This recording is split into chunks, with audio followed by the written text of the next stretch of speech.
দয়া করে কেউ দুঃখ পেয়েন না, কষ্ট পেয়েন না।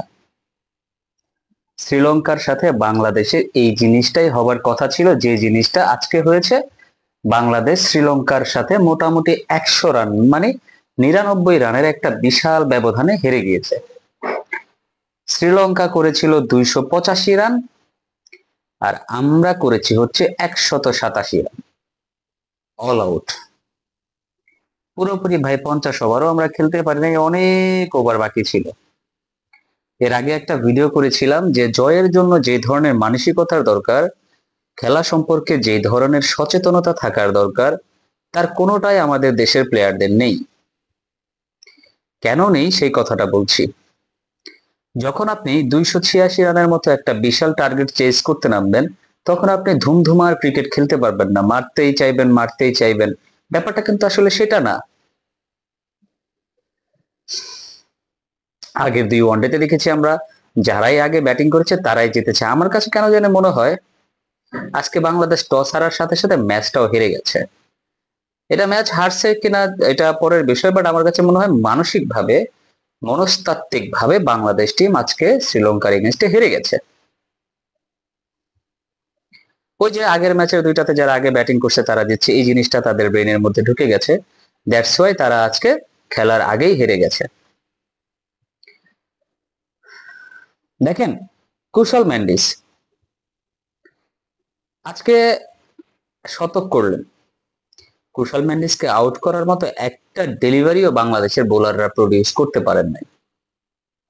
ওইরকম ভাবে পরাস্ত হন নাই কুশল মেন্ডিস। প্রথম থেকে শেষ পর্যন্ত যেইভাবে মেরে খেলার দরকার ছিল সেইভাবেই, কোন রকমের টেন্ডেন্সি চেঞ্জ না করে সেইভাবেই খেলেছেন। এই জায়গাটাতে বাংলাদেশি বোলাররা মানে পরাস্ত হয়ে গেছে, এক কথায় শেষ। ও শ্রীলঙ্কার ব্যাটিং নিয়ে কথা বলবো না, বাংলাদেশের ব্যাটিং এ আসেন। যখন বাংলাদেশ আজকে ব্যাটিং করতে নামলো, দেখে মনে হচ্ছিল বাহাতি ব্যাটাররা পায়ের বলগুলা খেলতেই পারেন না। পায়ের দিকে যে কয়টা বল শ্রীলঙ্কার বোলাররা করেছেন, আমাদের ব্যাটাররা খেলতেই পারেন নাই। সেটা তানজিদ হাসান তামিম, পারভেজ হোসেন ইমন, কিংবা নাজমুল হাসান শান্তই হোক, কেউই খেলতে পারেন নাই। তানজিদ হাসান তামিমকে যে বলটায় আউট হয়েছেন তার আগের ডেলিভারিটাতে লেগ স্ট্যাম্পের বাহিরে বল দিচ্ছে, সেই বলটাকে সে বাউন্ডারি কালেক্ট করতে পারেনি। তারপরের বলটা আরেকটু ব্যাটার আগে ফেলছে বলটা, সেই বলটা সে ফ্লিক করতে গিয়ে মিস করছে। দেখেন, পায়ের বল খেলতে এত সমস্যা আমাদের দেশের ব্যাটারদের। পারভেজ হোসেন ইমনকেও দেখছি আজকে, যে কয়টা পায়ের বল দেওয়া হয়েছে খুবই বাজে খেলছে, খেলতেই পারে নাই। মানে কেমন যেন বোলারদের সামনে ফুস হয়ে গেল। চামিরা অসাধারণ বোলিং করলেন, আসিফাও অসাধারণ বোলিং করলেন, দারুণ চমৎকার বোলিং করলেন। তারা তারা যেন বাংলাদেশিদের ব্যাটারদের যে দুর্বলতার জায়গাগুলা সেগুলো যেমন চুন চুন করে বের করে নিছে।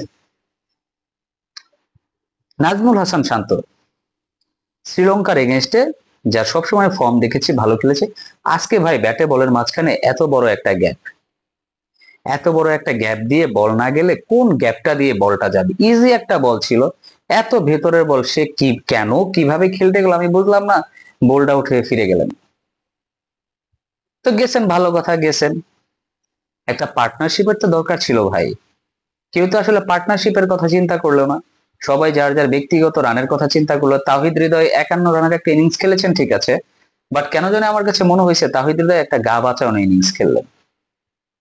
যে ইনিংসটা দলের কোনো ধরনের কাজে আসলো না, কোনো ইম্প্যাক্টই রাখলো না, স্কোরের কাছাকাছিও নিয়ে যেতে পারলো না। মেহেদী হাসান মিরাজ আজকে ভালো খেলছিলেন এই টুর্নামেন্টে। আজকে আগের পর্যন্ত মেহেদী হাসান মিরাজের স্কোর ছিল 0-9, আজকে মনে হয় 26-27 রান করেছেন।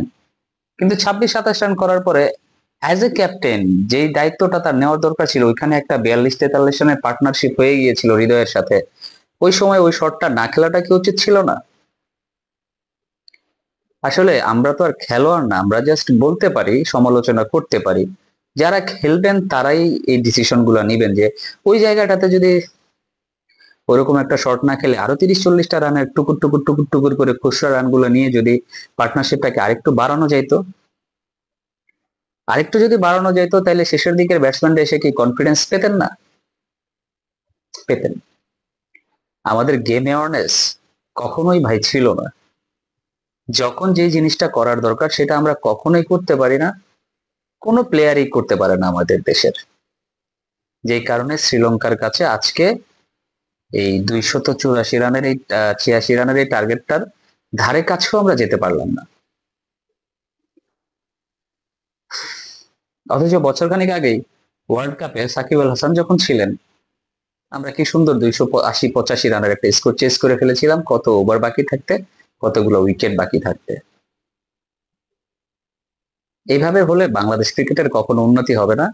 বাংলাদেশ ক্রিকেট যেভাবে কি বলবো আন্ডার দ্য কেপ ঢুকে যাচ্ছে, আস্তে আস্তে একটা সময় বাংলাদেশ ক্রিকেটকে খুঁজে পাওয়া যাবে না, খুঁজে পাওয়া যাবে না। ভেবেছিলাম যে একটা ম্যাচ জিতেছে বাংলাদেশ, ভালো কিছু করবে, বাট থার্ড ম্যাচে এসে এত ডিমোশন, মানে এত ডিমোশন হয় কিভাবে। ভাবছিলাম আত্মবিশ্বাসের তুঙ্গে থাকবে, কিন্তু ভাই বিশ্বাস করেন আত্মবিশ্বাসের না আও ছিল না। আত্মবিশ্বাস তো অনেক বড় একটা শব্দ। তো যাই হোক, যারা বাংলাদেশের খেলা দেখেছেন তারা অবশ্যই কমেন্টস করে জানায় যাবেন যে আজকে বাংলাদেশের কোন পারফরমেন্স আপনার কাছে ভালো লাগছে, কি হয়েছে না হয়েছে, এটা আপনারা বলে যাবেন। সবাই ভালো থাকবেন, সুস্থ থাকবেন। আসসালামু আলাইকুম।